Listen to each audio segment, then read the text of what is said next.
संकल्प हुआ है। जिन जिन ने संकल्प लिया है उनके लिए प्रसिद्धि अवश्य मिली है। देखो, महावीर स्वामी ने संकल्प किया मुझे भगवान बनना है, और वह संकल्प महावीर स्वामी के लिए शिव की पर्याय में किया हुआ संकल्प महावीर स्वामी बना। गजराज की पर्याय में किया संकल्प पारसनाथ की पर्याय में भगवान बने। इसी तरह आचार्य और रविशेण स्वामी पद्म पुराण में कहते हैं, जिन जीवों ने संकल्प किया है वह सिद्धि भी हुए हैं और वह प्रसिद्धि को प्राप्त हुए हैं।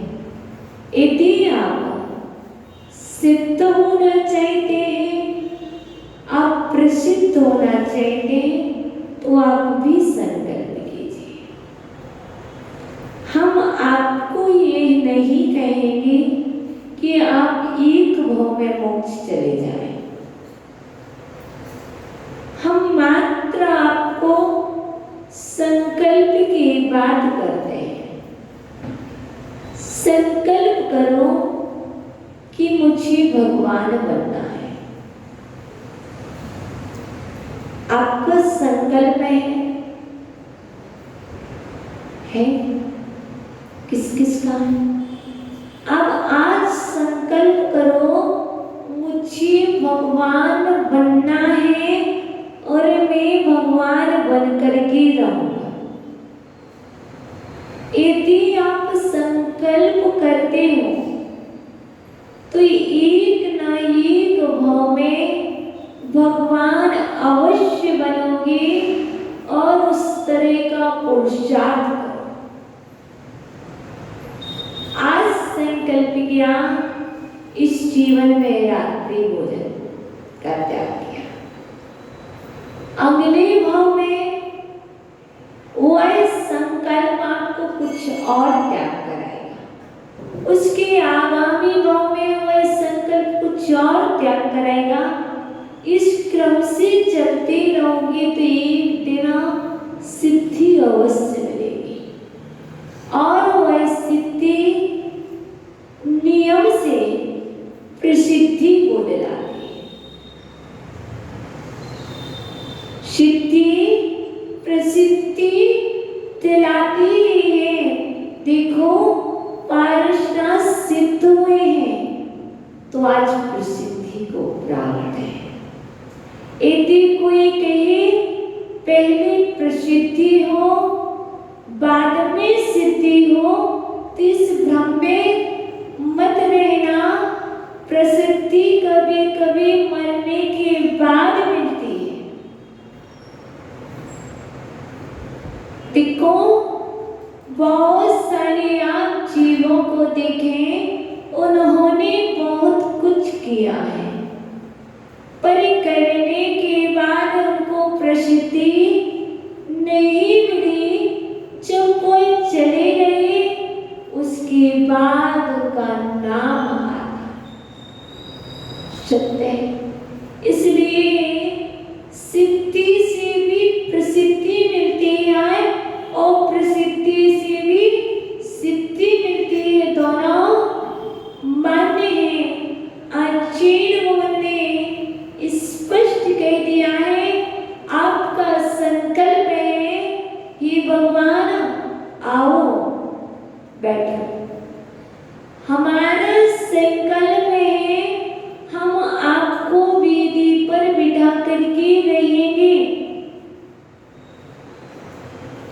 संकल्प है, एक दिन में ना बिठा पाए कोई बात नहीं।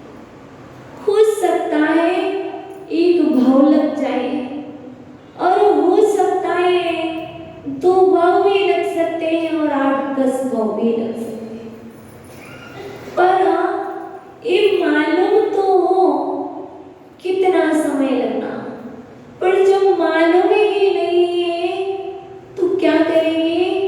प्रतिदिन प्रयास करेंगे कि भगवान आओ बैठो,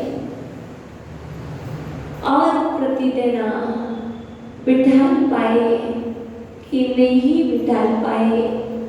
जिसने भगवान को एक बार बिठाल लिया वह उनकी शरण को प्राप्त हो जाता है। क्योंकि भगवान कहते हैं, देखो सूर्य तो ऊपर है, आपने देखा सूर्य देखा? हाँ, सूर्य कैसा है? गोल है, गरम है कि ठंडा है? ठंडा है, गरम है, आपने छुआ फिर कैसे? मूल में तो सूर्य ठंडा ही है,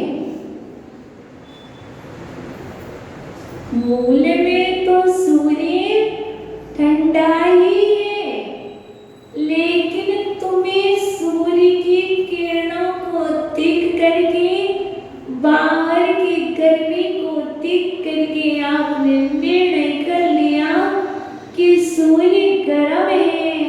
तुमने तो सूर्य का स्पर्श भी नहीं किया, नहीं किया ना? ऐसे जैसे आप सूर्य के स्पर्श से रहित हैं, वैसे देवाधिदेव भगवान राम कसाय आदि के स्पर्श से रहित हैं और ज्ञान वर्णादि द्रव्य कर्मों से रहित हैं, जिनके अंदर रागादि दोष नहीं है। उन देव की शरण को मैं प्राप्त होना चाहता हूँ। हे भगवान, आपने तो राग आदि का स्पर्श भी नहीं किया, आप तो राग आदि से भी अस्पर्श है, आपको राग आदि भी नहीं छू सकता है। इसीलिए तो हम आपकी शरण को प्राप्त होना चाहते हैं। हम राग सहित जीवों का स्पर्श करना नहीं चाहते, हम उनकी शरण को प्राप्त नहीं होना चाहते हैं। इसलिए भगवान आपको निज वेदी पर बैठाना है। कल आपको बतलाया था, नमो वरियंताणम, नमो सिद्धाणम, सम्यक् दर्शनाय नमः, नमो ऐरियाणम, सम्यक् ज्ञानाय नमः, नमो वज्रायाणम, सम्यक् चारित्राय नमः, नमो लोये सव्यसामम, नमो सम्यक् तपसे नमः। अब आज आपको उसी क्रम में नमो वरियंताणम की जगह पर एक लिखना है, एक एक, नमो सिद्धाणम 2, सम्यक् दर्शनाय नमः 3। क्रम समझ में आ रहा? पहले आप 1 2 3 4 5 मध्य में और चारों दिशाओं में आप क्रम से लिखिए। लेके यहाँ आज आपको अपने हृदय पर 9 देवताओं को बिठाना, क्योंकि क्रम आपके ऊपर बन चुका है, पहले से ही हमें बताने की आवश्यकता नहीं है। दिख रहा?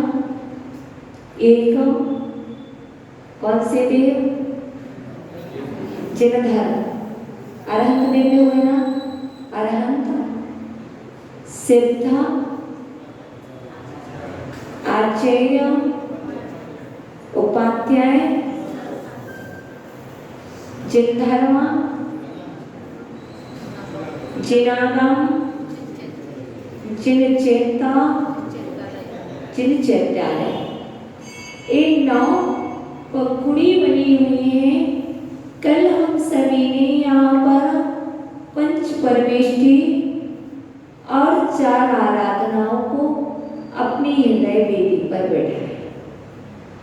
आज जो कमल बना करके कमल जी ने रखा है, कमल जी ने अपने हृदय वेदी पर एक कमल बनाया है। उसमें 8 पंखुड़ी हैं, एक मूल स्थान है। मूल में अरहंत देव को विराजमान कर लिया है, क्योंकि प्रतिदिन बोल रहे थे सह देव देवा हृदय मम आस्था। तो देवादिदेव मेरे हृदय में विराजमान रहे। तो अनंत भगवान को पहले बिठा लिया था, तो आज भी बैठे हुए हैं।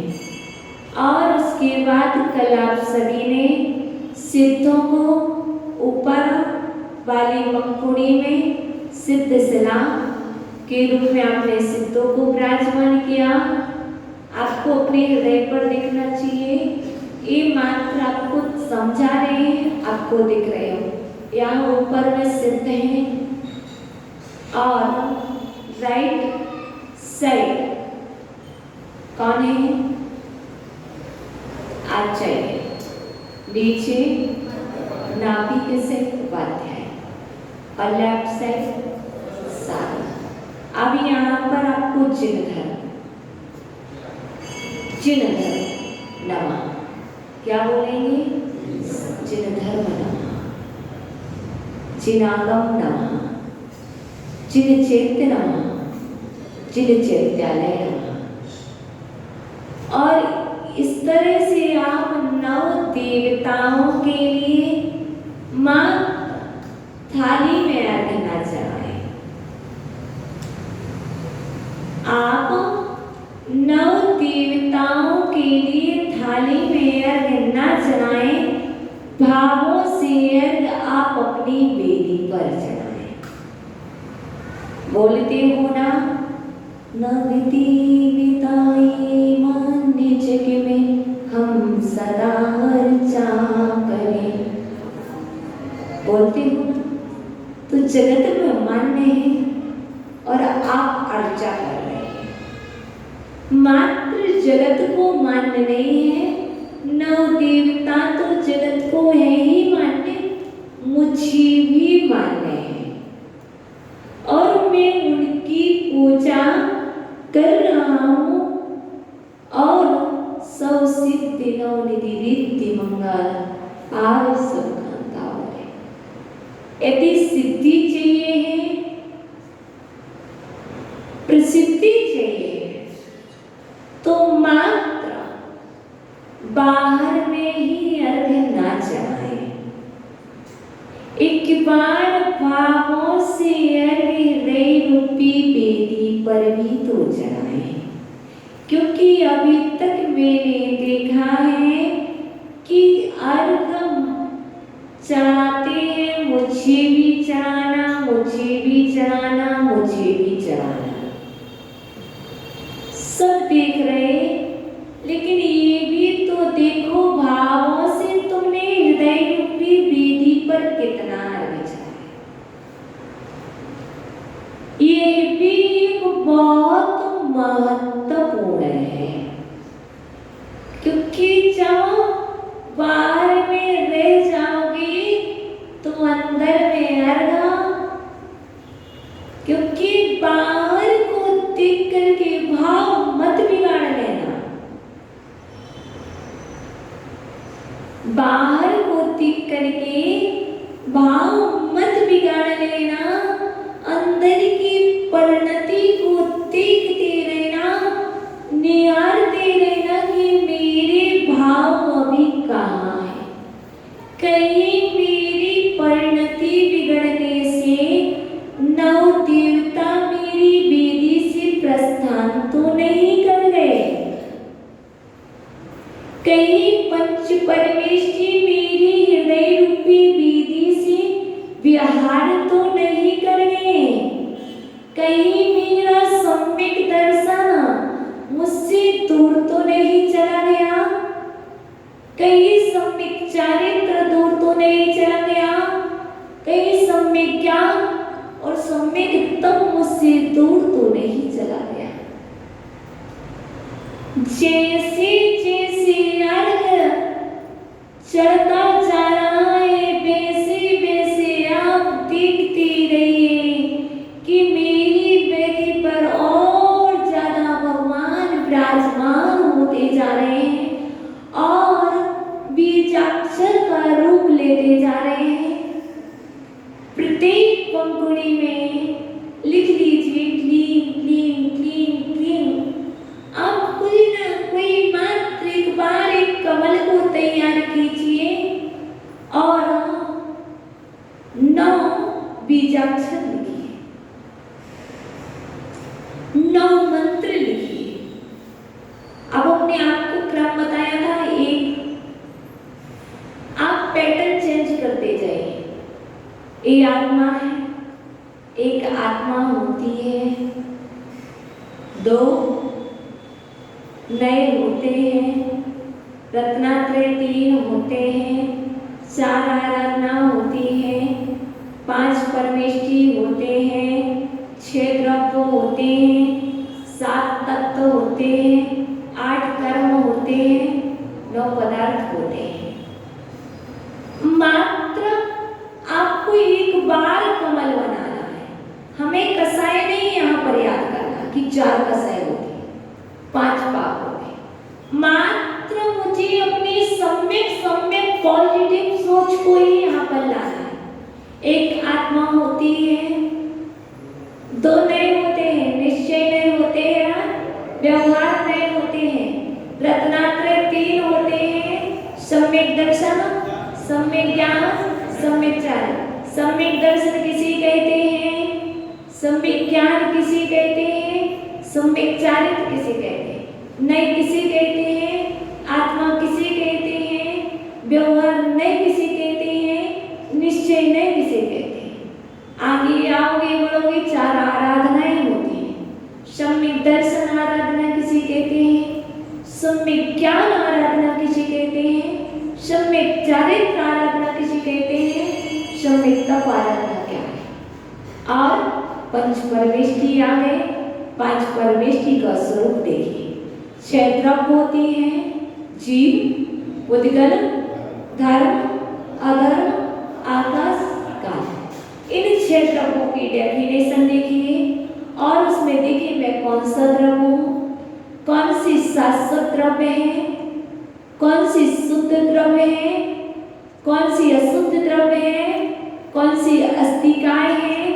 अब जहां पर 5 परमेष्ठी बताए वहां पर 5 अस्तिकाएं भी होते हैं। इस तरीके से आप करेंगे, फिर आगे चलेंगे तो 7 तत्व होते हैं। तो 7 तत्व को देख लेंगे आप और मैं कौन सा तत्व हूं, और फिर किस तरीके से 7 तत्व को अपने अंदर में घटाना है। और इसके बाद क्रम से चलेंगे तो 8 कर्म आ जाएंगे। मैं 8 कर्मों में ज्ञानावर्णी, दर्शनावर्णी, वेदिनी, मोहिनी, आयु, नाम, गोत्र, अंतराय, इन 8 कर्मों में से मैं अभी कौन सा कर्म का बंध कर रहा हूं? एक द्रव्य कर्म है और कर्म भी 2 होते हैं, द्रव्य कर्म, भाव कर्म। तो एक बार ही कर्म पर भी पूरा चैप्टर मात्र 8 पंक्ति से पूरा कर्म पर भी बन जाएगा। आत्मा, ज्ञानावर्णी, दर्शनावर्णी, वेदिनी, आयु, नाम, गोत्र, अंतराय। ज्ञानावर्णी, दर्शनावर्णी, वेदिनी, मोहिनी, आयु, नाम, गोत्र, अंतराय, ये 8 सर्कल बने हुए हैं। 8 सर्कल पर आप 8 कर्म के नाम लिख लीजिए। बीच में आत्मा, मैं,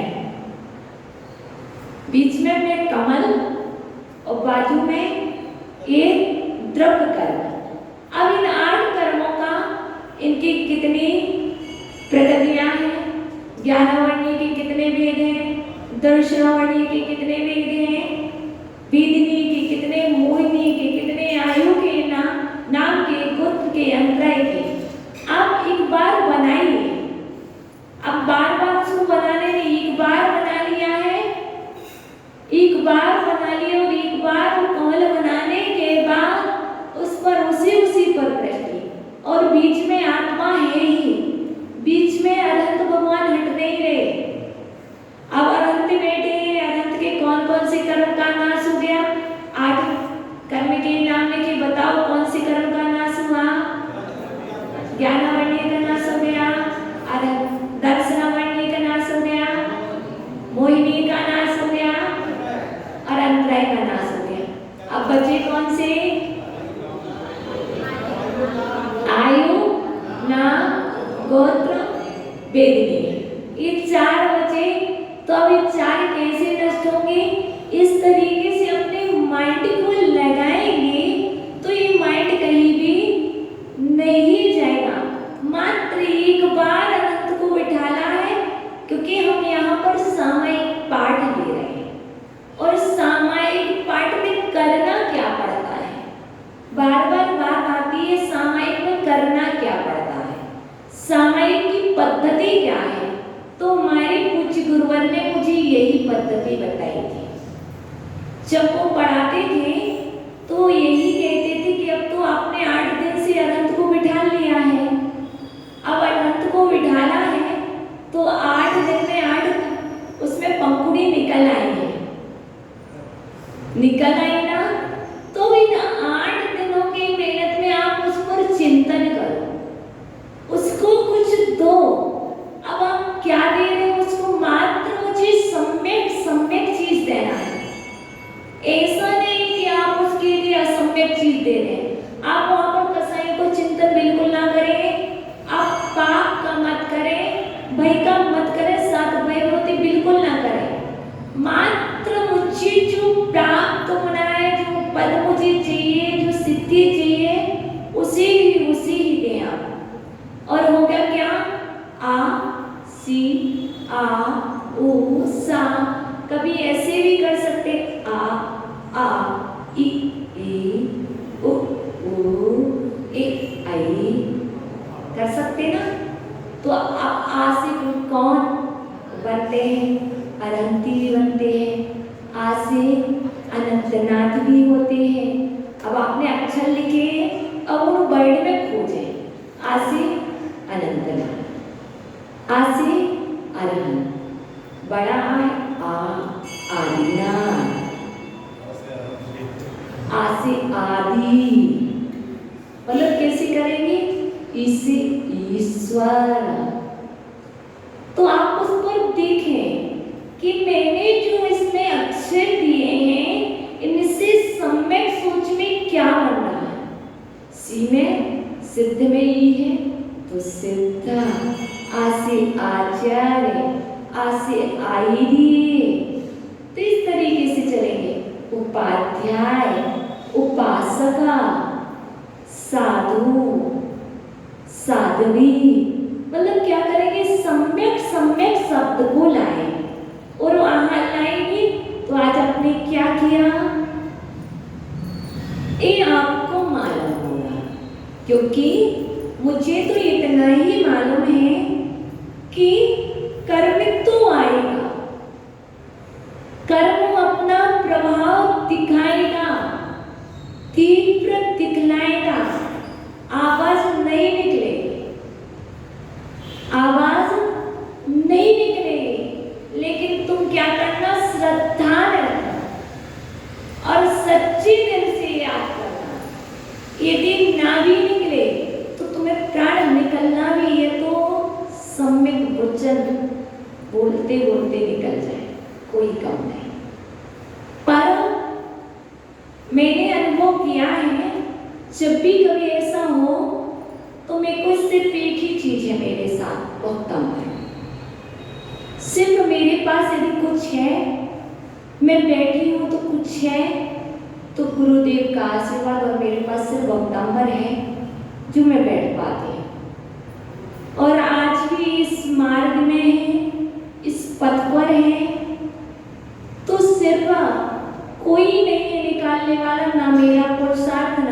गुरुदेव का सिर्फ वो वक्तांबर है जो मुझे यहाँ ले आया।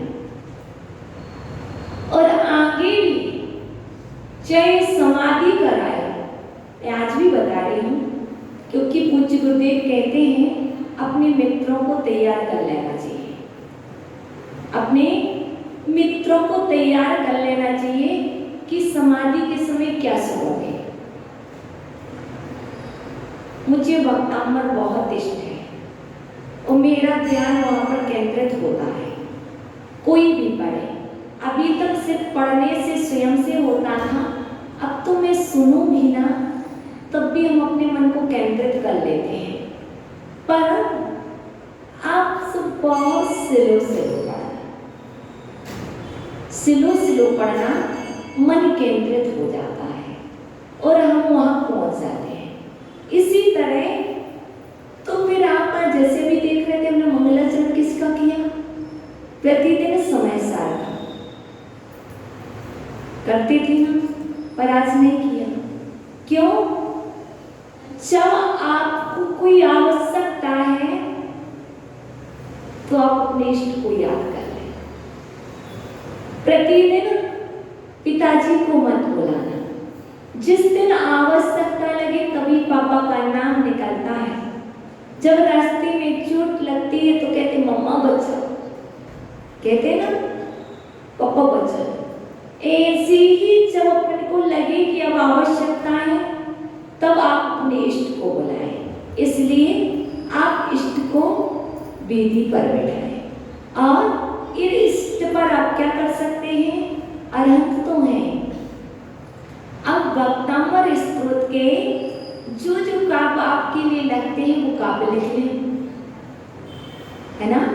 यहाँ पर फर्स्ट लिख लें, यहाँ पर फर्स्ट लिख लें, यहाँ पर 8 नंबर लिख लें, यहाँ पर 12 नंबर लिख लें, यहाँ पर 16 लिख लें और यहाँ पर 33 नंबर लिख लें, यहाँ पर 35 लिख लें और यहाँ पर 45 लिख लें और यहाँ पर 48 लिख लें।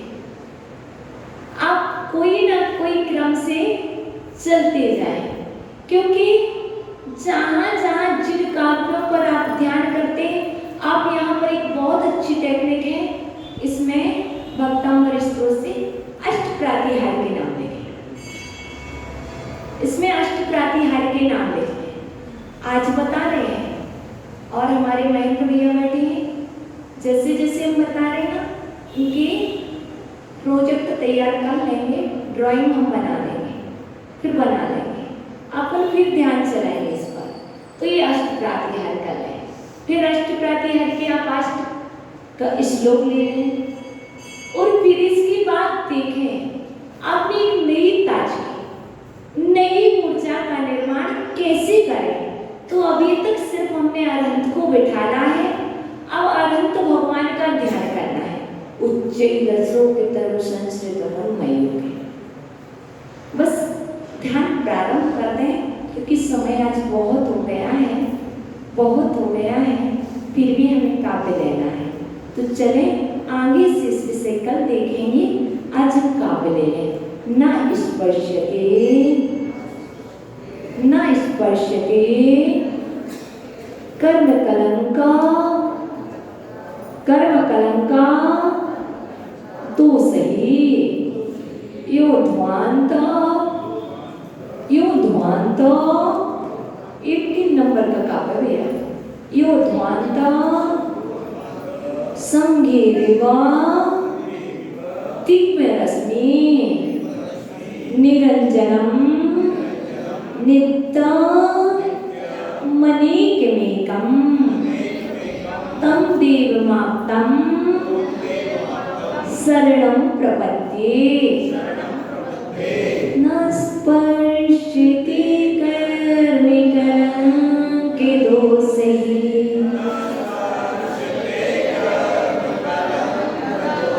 न स्पर्शति कर्मिकं के दोषैः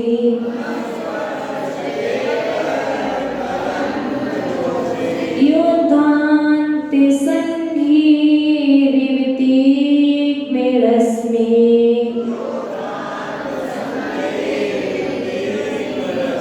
यो ध्वांत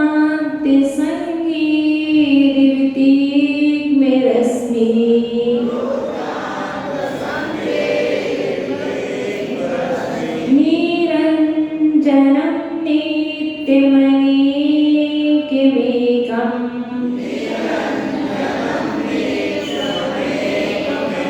तं देवमाप्तं शरणं प्रपद्ये।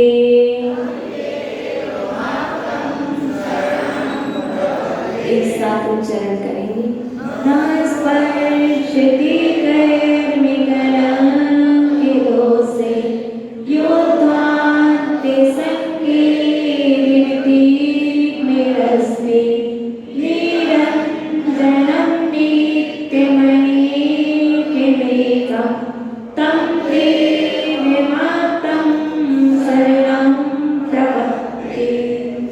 ध्यान संभि अंधकार समूह से, ध्यान अंधकार, संघई समूह से, अंधकार के समूह से, तिग्म रश्मि यव, जैसे सूर्य स्पष्ट नहीं होता है। जब अंधकार का समूह होता है तो सूर्य स्पष्ट नहीं होता है। उसी प्रकार कर्म कलंक दोषे, कर्म कलंक और रागादि दोषों से ना स्पर्शते, स्पर्श नहीं होता है। निरंजनम, निरंजन अर्थात निर्मल, नित्यम नित्यम, अनेकम अनेक, एकम एक स्वरूप, तम उस, आप्तम आप्त देव को, देवम देव की, अहम मैं, शरणम शरण को, प्रपत्ति ग्रहण करता हूँ। कितना भी अंधकार रहे लेकिन वह अंधकार भगवान, उससे कोई अंधकार होने वाला नहीं है। भावार्थ देखते हैं, जैसे संपूर्ण अंधकार का समूह भी सूर्य को स्पर्शित नहीं कर सकता है, अर्थात सूर्य अंधकार के समूह से स्पर्श है। उसी प्रकार ज्ञानावर्णादि द्रव्य कर्म कलंक से रहता रागादि दोष जिसे स्पर्श भी नहीं कर सकते, जो नित्य है, निरंजन स्वरूप है और जो एक है और एक होकर भी अनेक रूप हैं, मैं उन्हीं आप्तदेव की शरण को प्राप्त होता हूँ। मैं उन्हीं आप्तदेव की शरण को प्राप्त होता हूँ। हे देव, मैं आपकी शरण में आ गया हूँ। आप मुझे आश्रय दो और अपने चरणों में रखो। अभी तक हृदय में बिठाना था, अब मैं शरण में आया हूँ। अब आप अपने चरणों में मुझे जगह दो। ओम नमः।